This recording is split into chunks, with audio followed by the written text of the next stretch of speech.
like an old gray cat in winter, keeping close to the wall.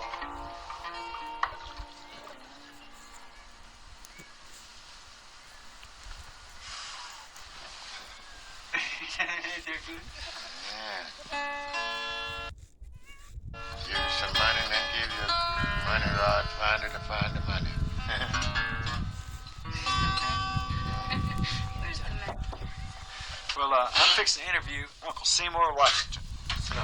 Seymour Washington from Austin, Texas. You had a birthday lately, right? 12th of July 12th. 12th of July. You were 36? 79. Born 1896. 1896. Horseshoe all your life, man. Horseshoe at the Hill Blacksmith. You were called the Walking Blacksmith. Ain't That's that what right? I was called, nickname Walking Blacksmith. Because, I didn't have any transportation. I had to catch a bus and then wait for people to pick me up on the ranch, carry me to the ranch. Dripping Springs was my big headquarters. Dripping Springs, Buda, and Blanco. but you lived here, right? Lived here, but I'd go out up on the bus to those towns and they'd carry me to the ranch.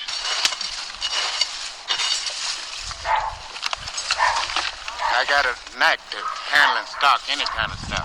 In other words, some men go up to a horse to shoeing, and they go up there cussing him and kicking him in the side, injecting him to make him stand still. But you want to go up to a horse's head first and pat him on the neck and scratch him, and I don't care how bad and rough he is, he'll soon understand that you want to be his friend. And you go on and ease with him and handle him careful. And once you get him shod, he'll always know what you want to do when you start to work on him. But if you put the shoe on correctly, the outside of the hoof is where you put your nail. It's just like cutting your fingernails. If you cut your fingernail down too deep there, you got a crippled sore finger. If you stick a nail on the inside of this coronary band and go into the quick and drive it in there, you get blood, and besides, you quick him and the horse is lame for a long time. Probably may go into lockjaw. So it's very technical. Always keep doing something. If it ain't much, do a little. And don't never forget to get down on your knees and pray to God and thank Him for the time that He's given you on earth. And from there, go on and talk to the Lord, just like you talk to us humans on earth. Live careful and eat 3 times a day. And eat common, plain food, soul food like beans, turnip greens, cornbread. Drink the best of bourbon whiskey. People condemn whiskey, but they have no right to. Really? Because when God created the heaven and earth, He created all things. He also created barley, rye, and if He didn't think that was good for man, He wouldn't let those things grow. Really?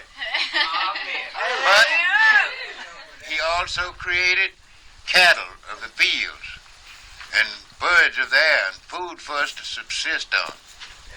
But He didn't mean for us to eat so much of it until it was detrimental to us, would make us sick. The same thing applies to drinking whiskey, or beer, or anything you drink. You don't have to drink a barrel of whiskey because you see a barrel sitting there.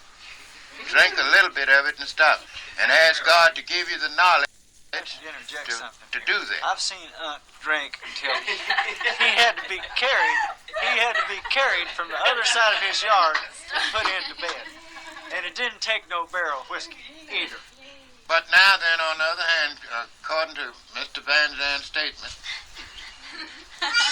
he have also seen me sit down where there's a lot of whiskey, like we've got whiskey here now. But he didn't see me drink all of it. I would drink some and walk away from it. And he's also felt kind of embarrassed because he's offered me whiskey and I didn't want it. And he'd asked me, was I angry with him? I wasn't angry. I just didn't want no more whiskey. It's the first song I ever wrote about him. Is it? I have no idea.